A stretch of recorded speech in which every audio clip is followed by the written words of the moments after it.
जय हिंद साथियों, कैसे हैं आप सब दोस्तों। मैं उम्मीद करता हूं आप सब अच्छे होंगे। दोस्तों, एनटीपीसी 2025 जिसके फॉर्म 2024 में भरे गए थे दोस्तों, उसकी एग्जाम की डेट आ गई है। जो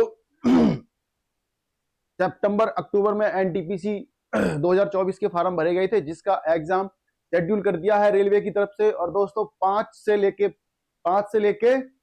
और 23 जून के बीच में 5 जून से लेके और 23 जून के बीच में ये एग्जाम होने वाला है। तो दोस्तों, हम समझेंगे आज की अब जो लास्ट के जो 15-20 दिन बच्चे हैं, इनमें कैसे तैयारी करनी है, क्या प्लानिंग होनी चाहिए आपकी, जिससे कि आपका सिलेक्शन 100% हो जाए। दोस्तों, अगर आप इस वीडियो पे हो तो 10 मिनट की ये वीडियो है। अगर ये आपकी लाइफ चेंजिंग वीडियो हो सकती है।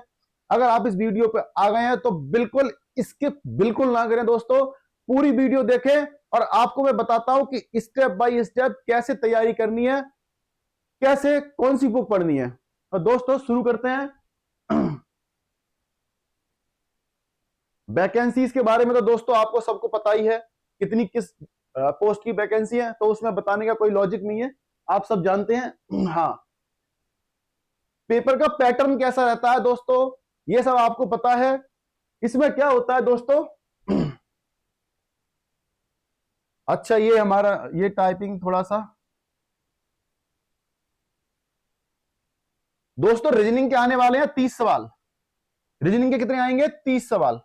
रीजनिंग के जो आएंगे 30 सवाल आएंगे दोस्तों। तो रीजनिंग के लिए क्या करनी है दोस्तों, रीजनिंग का सबसे पहले आपको ये ध्यान रखना है, रीजनिंग और मैथ, मैथ के भी 30 सवाल आने हैं और रीजनिंग के भी 30 सवाल आने हैं। जो जीएस है उसके कितने आने हैं? 40 सवाल। ये टाइपिंग थोड़ा सा गड़बड़ हुई है, 40 सवाल आने हैं। अब दोस्तों, रीजनिंग के लिए आप एक कोई सी बुक पकड़ लो, या तो आप आर एस अग्रवाल की पकड़ लो, या अपने आदित्य रंजन जी हैं, उनकी भी आजकल एक नई बुक आई है, परमार प्रकाशन की भी आ रखी है, बहुत सारी बुक आ रखी है रीजनिंग की। तो रीजनिंग की दोस्तों पहले आप प्रैक्टिस सेट तो आप बनाओगे बनाओगे पर डे पर डे कम से कम 2 प्रैक्टिस सेट आप जरूर बनाइए, पूरे कंप्लीट। जो 100 सवाल आने हैं टोटल, उस टाइप के पूरे जो 90 मिनट के अंदर जो टाइमिंग होती है, उसके अंदर पूरी की पूरी आप टाइमिंग फिक्स कीजिए।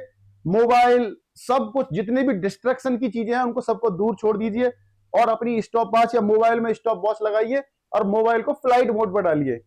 90 मिनट्स के अंदर पूरा जैसे हमें एग्जाम में देना होता है उस टाइप से आप करते हुए जाएं, और फिर देखें कि आपकी क्या सही क्या गलत हो रही है, कितने परसेंटेज आपके बन रहे हैं दोस्तों। इसके अलावा तो तैयारी का टाइम तो अब दोस्तों बहुत ज्यादा बचा नहीं है, जो तैयारी आपको करनी थी वो कर ली। मैथ और रीजनिंग तो ऐसी चीजें दोस्तों, ये 15-20 दिन में बहुत ज्यादा चेंजिंग कुछ होने वाला है नहीं। फिर भी रीजनिंग की आप एक एक बार सारी चैप्टर्स को रिवाइज करें। मैथ के जितनी से ज्यादा प्रैक्टिस हो वो बना सकते हैं। लेकिन जीएस में क्या करना है दोस्तों, अब ये देखो, थोड़ा मैं आपको बता देता हूं कोर्स के बारे में।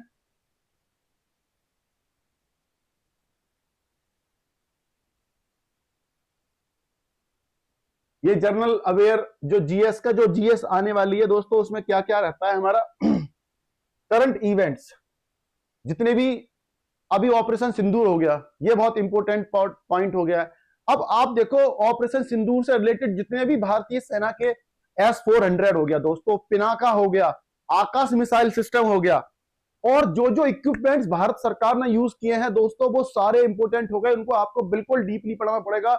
ब्रह्मोस्त्र हो गई, ब्रह्मोस मिसाइल जो हो गई दोस्तों, उसके बारे में आपको पूरा पढ़ना पड़ेगा डिटेल से, कि हवा से हवा में मार करने वाली है, जमीन से सतह पे मार करने वाली है।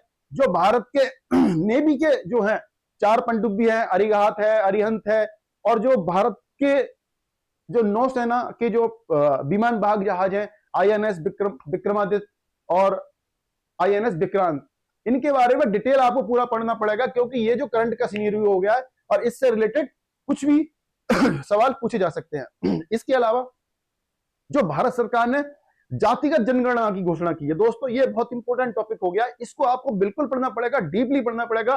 कब हमारी जातिगत जनगणना हुई थी, जैसे 1931 में फर्स्ट टाइम अंग्रेजों के टाइम पे बताते हैं कि जातिगत जनगणना हुई थी। उसके बाद अब मोदी जी ने घोषणा की है। तो इस जनगणना से रिलेटेड जितनी भी हैं, 1921 एक ऐसा साल था जब हमारी जनसंख्या जो दर थी पहली बार कम हुई थी। तो इस टाइप के सवाल जो है, मतलब जितने भी आप सवाल बनते हैं वो आप उनके लिए हमारी वीडियो भी देख सकते हैं। इसके लिए जनगणना पे हमारी प्रॉपर एक डेडिकेशन वीडियो बनी हुई है दोस्तों। अब इसके अलावा दोस्तों स्पोर्ट्स एंड गेम, स्पोर्ट्स में जितनी भी एक्टिविटी हुई है पिछले, आप मान के चलो कि पिछले सितंबर से मान लो, यानी कि लास्ट 1 ईयर की आप पूरी तैयारी करके चलो, जितने भी भारत में, जिसमें भारत का G20 वाला भी हो गया, जो T20 वाला वर्ल्ड कप जीता है उससे रिलेटेड तब वो सवाल पूछे जा सकते हैं। उसके अलावा जो चारों विंबलडन के जो गेम होते हैं, जो जो French open, Wimbledon, American open, इससे रिलेटेड भी सवाल पूछे जा सकते हैं। और दोस्तों इन बिटवीन जो नोबेल प्राइज भी जो डिक्लेरेशन हुआ है उसको भी आप देख सकते हैं, बिल्कुल देखना पड़ेगा आपको। आर्ट एंड कल्चर दोस्तों बहुत बड़ा सब्जेक्ट है। आप लूसेंट ले लें भाई, लूसेंट तो दो है ना कि मदर ऑफ एग्जाम है, ठीक है ना, हर एग्जाम की जननी है वो। लूसेंट तो आपको पढ़नी है पूरी। लूसेंट के अगर आपने लूसेंट नहीं पढ़ी तो सोच लो कि आपने जिंदगी में कुछ पढ़ा ही नहीं है। लूसेंट आपका फंडामेंटल यानी कि जो बेसिक्स क्लियर करने के लिए बहुत ही जरूरी किताब है। उसके बाद जब आपकी लगता है आपको कि लूसेंट मैंने पढ़ ली है, तो उसके बाद अगर आपको और एडिशनल तैयारी करनी है तो दोस्तों आजकल महेश बर्णवाल साहब की बहुत अच्छी बुक आ रही है, चाहे आप वो हिस्ट्री पे ले लो, चाहे पॉलिटी पे ले लो, चाहे इकोनॉमी की ले लो, या साइंस की बहुत अच्छी बुक आई है उनकी, वो आप बुक्स ले सकते हैं, बहुत ही अच्छी बुक है और मैं खुद सारी बुकों को पढ़ चुका हूं।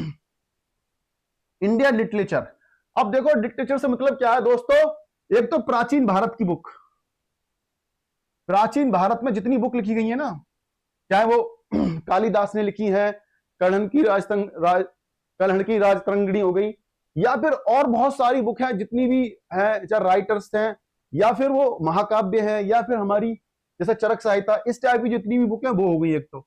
और एक मॉडर्न इंडिया की दोस्तों, मॉडर्न इंडिया की बुक्स भी आपको पढ़नी है, जो अभी फिलहाल एक साल में जितनी भी बुक्स रिलीज हुई हैं, और स्पेशल जो थोड़ी कॉन्ट्राडिक्ट बुक होती है ना, जो किसी मुद्दे को मतलब डिस्प्यूटेड करती हैं, उस टाइप की जो बुक्स होती हैं दोस्तों, वही एग्जाम में पूछी जाती है, ध्यान रखें। और बुकर प्राइज, जो बुकर प्राइज जीतता है, या फिर जो नोबेल में जो नोबेल प्राइज जो लिटरेचर का जो जीतता है, उसकी जितनी भी बुक्स हैं, उस राइटर की जितनी भी बुक्स हैं, वो बहुत इंपॉर्टेंट रहती है। जनरल साइंस दोस्तों, साइंस आपको पढ़नी है, साइंस की मैं अलग से आपको बता दूंगा कि क्या क्या पढ़ना है। साइंस तो इंपॉर्टेंट है दोस्तों, एनसीईआरटी लेवल की साइंस पढ़ लो, या फिर लूसेंट में जो साइंस दिया गया है वो साइंस आप पढ़ लो, वो आपके लिए काफी सफिशिएंट रहेगा दोस्तों। अब पॉलिटी हो गई दोस्तों, हिस्ट्री हो गई, इकोनॉमी हो गई, ज्योग्राफी हो गई, ये सब चीजें आपको पढ़नी पड़ेंगी दोस्तों, डिटेल में पढ़नी पड़ेंगी। मैथ और रीजनिंग के आप बेशक एमसीक्यू टाइप के सवाल बनाओ, पर डे बनाओ, लेकिन दोस्तों जीएस की मैं आपसे रिक्वेस्ट करता हूं हाथ जोड़ के, कि जीएस को ना आप जो डिटेल में जो बुक है, चाहे लूसेंट ही पढ़ो आप, उसको पूरा कम से कम इन 20 दिनों में 2 बार जरूर रीड कर लें। उसके अलावा करंट अफेयर्स की कोई भी एक बुक लें, बढ़िया बुक ले लें, किसी भी प्रकाशन की, दृष्टि की आती है, और भी बहुत सारे, किरण प्रकाशन की ले लो, एनटीपीसी के अगर एग्जाम के लिए हम जा रहे हैं तो किरण प्रकाशन की कोई बुक आती है, वो बुक ले लो। तो उसमें दोस्तों पिछले 1 साल की पूरा वो ले लो आप, जैसे वार्षिकांक भी आते हैं कई कई प्रकाशन के, उसको आप पूरा वर्ड टू वर्ड, मैं कह रहा हूं कम से कम 2 से 3 बार जरूर पढ़ें दोस्तों। देखो कंप्यूटर से चीजें, बेसिक चीजें आ सकती हैं, transport system of India, India economy. तो दोस्तों जितने भी जो टॉपिक हैं, देखो आपका हिस्ट्री हो गया, सबसे पहला आप हिस्ट्री ले लो, फिर ज्योग्राफी ले लो, पॉलिटी ले लो, इकोनॉमी ले लो, साइंस एंड टेक ले लो, ठीक है दोस्तों, डिफेंस सिस्टम हो गया इंडिया का, और जो करंट जितनी भी वो है, और स्टैटिक जीके जैसे आप पता ही आपको, आर्ट एंड कल्चर हो गए, स्टैटिक जीके में भारत की नदियां हो गई, दर्रे हो गए, झरने हो गए, अभ्यारण्य हो गए, जितने भी हैं, और विश्व के प्रमुख देशों की सीमाएं हो गई, देशों की मुद्राएं हो गई, राजधानियां हो गई, इस टाइप से आपको पूरा दोस्तों पूरा कंप्लीट करके चलना है। अब करते हैं दोस्तों बात मैथ की। देखो मैथ बड़ा सिंपल है भाई साहब, मैं ये कह रहा हूं मैथ ऐसा जो है, इसके 30 सवाल आने हैं भाई साहब। 2 ही देखो चीजें हैं, मैं बताता हूं आपको सफलता का क्या गारंटी होती है। मैथ में आएंगे 30 सवाल, और 30 में से भाई साहब कम से कम मैं कह रहा हूं 30 तो आपके बनने चाहिए। अगर बाय द वे मैं मान लेता हूं 2 सवाल, ठीक है, प्लस और माइनस कर लेता हूं 2 सवाल बस। मैथ वो चीज है दोस्तों, भाई साहब मैथ में आपके ना 100 में 100, मैथ और रीजनिंग अगर आपको सफलता पानी है, अगर जिसका सिलेक्शन होता है उस बच्चे से आप पूछ लेना कि मैथ में उसके 30 सवाल आए थे एग्जाम में, उसने कितने करके आए। मैं कह रहा हूं +2 या 3, बस बस +2 या 3, 27 28 सवाल उसके ठीक होंगे जिस बच्चे का फाइनल सिलेक्शन हुआ होगा। ये पूछ लेना दोस्तों। जितने भी मैंने एग्जाम दिए लगभग मैंने टोटल मिला के 14 से 15 सिलेक्शन लिए थे दोस्तों, कभी अपनी बारे में बताऊंगा। टोटल सिलेक्शन में मैथ में 100% होते थे, रीजनिंग में बाय द वे कभी एक आध सवाल हो गया कि कोई नंबर सीरीज इस टाइप से आ गई कि वो समझ ही नहीं आया। तो इन दोनों को मिला के कभी ऐसा नहीं हुआ कि इन दोनों में मैंने कोशिश की रीजनिंग और मैथ में 100 में से 100, रीजनिंग में कभी एक आध छूटा हो तो छूटा हो। तो दोस्तों बड़ा सिस्टम है, नंबर सिस्टम करना है, बोर्ड मास करना है, डेसिमल करना है, फ्रैक्शन करना है, एलसीएम एचसीएफ करना है, रेशियो एंड प्रोपोर्शन करना है, percentage, mensuration, time and work, time and distance, TI और एसआई। बहुत इंपॉर्टेंट है दोस्तों, लगता बहुत सिंपल है। सबसे ज्यादा सवाल जो गलत होते हैं किसी बच्चे के, सिंपल इंटरेस्ट के सवाल गलत होते हैं या कंपाउंडिंग इंटरेस्ट के सवाल गलत होते हैं। ये जो दोनों लगते बहुत सिंपल है, अरे यार सिंपल इतना बचपन से करते आ रहे हैं, 5th क्लास से शुरू हो जाता है, लेकिन दोस्तों गलतियां सबसे ज्यादा दिल्ली पुलिस सब इंस्पेक्टर के एग्जाम में मेरा सिर्फ एक ही क्वेश्चन गलत हुआ था, वो सिंपल इंटरेस्ट का एक सवाल गलत हुआ था। Profit and loss, algebra. दोस्तों एलजेब्रा पे बहुत ध्यान देना है। एलजेब्रा, जियोमेट्री और ट्रिकोमेट्री, ये दोस्तों जो त्रिकोणमिति है, ये जो ये आजकल सवाल इसके ज्यादा आ रहे हैं, न्यू जो एग्जाम चल रहा है दोस्तों, तो इसका बहुत ध्यान रखेंगे। एलजेब्रा के आपको बिल्कुल सारे फॉर्मूले होने चाहिए। a+b² क्या होता है, a-b का होल क्यूब क्या होता है, ये सब चीजें आपको बिल्कुल दोस्तों टिप्स पे होनी चाहिए। 1 से लेके 20 तक आपको स्क्वायर पता होना चाहिए, 1 से लेके 20 तक आपको रूट पता होना चाहिए, 1 से 20 तक आपको होल क्यूब क्या होते हैं, ये सब चीजें आपको बिल्कुल पता होना चाहिए दोस्तों। स्क्वायर रूट हो गए, तो ये जो 8-10 टॉपिक है, 15 टॉपिक है, इनको आप तैयारी करो दोस्तों। मैथ में टॉपिक तो बहुत है, लेकिन अभी फोकस करना है जो चीजों पे कि जो जिससे ज्यादा से ज्यादा सवाल पूछे जाते हैं।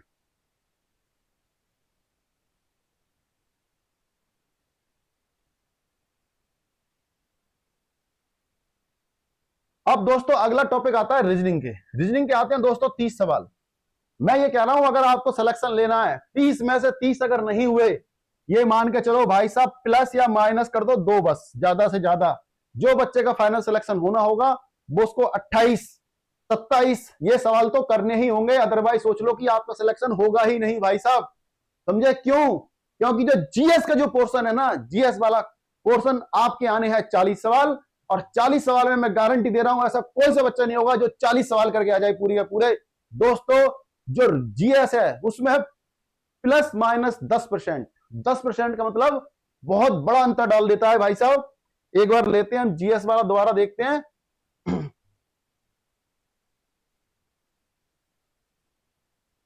भाई साहब 40 सवाल आएंगे, ठीक है, 40 सवाल आएंगे। मैं कह रहा हूं सिर्फ 100 बच्चे ऐसे होंगे, 100 पूरे एग्जाम के अंदर 100 बच्चे ऐसे होंगे जो 40 में से 40 सवाल करके आएंगे, बस। 100 से ज्यादा बच्चे नहीं होंगे, 100 या 200 बस टोटल। ये गारंटी दे रहा हूं, चाहे 1.5 करोड़ बच्चे बैठे चाहे 1 करोड़ बच्चे बैठे। भाई साहब जीएस ऐसा पोर्शन है कोई 100% सवाल नहीं कर सकता, 100 के 100 कोई नहीं कर सकता। इसमें भाई साहब प्लस माइनस, वहां पे मैंने बताया था 2%, 2 या 3 सवालों का, यहां बता रहा हूं 10%। यहां 10 सवालों का प्लस माइनस होता है 10। ये जो यहां के 10 नंबर हैं, जो जीएस के 10 नंबर हैं आपके, वो जीएस के 10 नंबर आपको मैथ और रीजनिंग में कवर करने पड़ेंगे। मैथ में 100% होने चाहिए, रीजनिंग में हो सकता है बाय द वे कभी ऐसी सिस्टम आ जाता है, नंबर सिस्टम इस टाइप की सीरीज आ जाती है कि किसी का होल क्यू करके -5 करना है, किसी का इस टाइप से, तो हो सकता है कि उसमें आपके समझ में ना आए और एक सवाल छूट जाए। लेकिन मैथ और रीजनिंग में फिर भी चांसेस रहते हैं कि आप 100% कर सकते हो। लेकिन जीएस ऐसा पोर्शन है दोस्तों, यहां पे चलो 10 सवाल। अब मान लो आपके हाँ दोस्तों जीएस कितनी की होगी? 40 की। रीजनिंग कितनी हो गई? 30 की। और मैथ कितना हो गया 30 का। दोस्तों प्लस माइनस कर लो 3 यहां पे, प्लस माइनस कर लो 3 यहां पे, 3 3 और यहां पे कर लो प्लस माइनस 10, टोटल कितने हो गए 16। 16 सवाल हो गए आपके, ठीक है, 16 सवाल आपकी गलत कर दिए।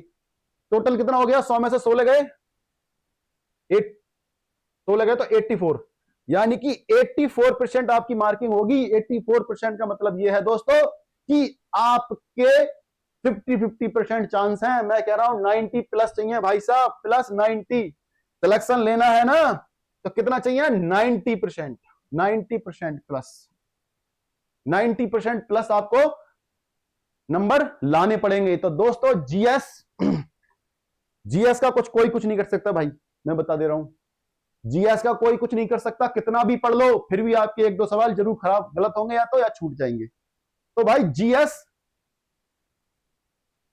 40 में से 35 का टारगेट, 35 प्लस।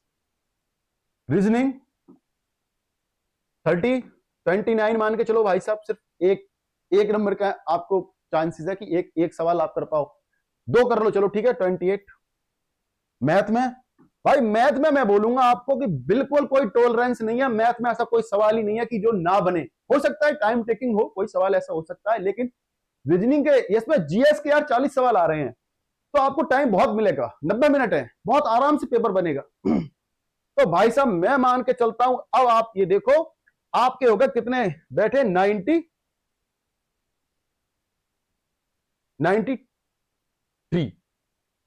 यानी कि 93% नंबर के करीब अगर आपके आते हैं, यानी कि वही 90 प्लस मान के चलो भाई साहब, तब आप सिलेक्शन की उम्मीद करना। कंपटीशन बहुत तगड़ा है दोस्तों और जगह बहुत कम है, ठीक है दोस्तों।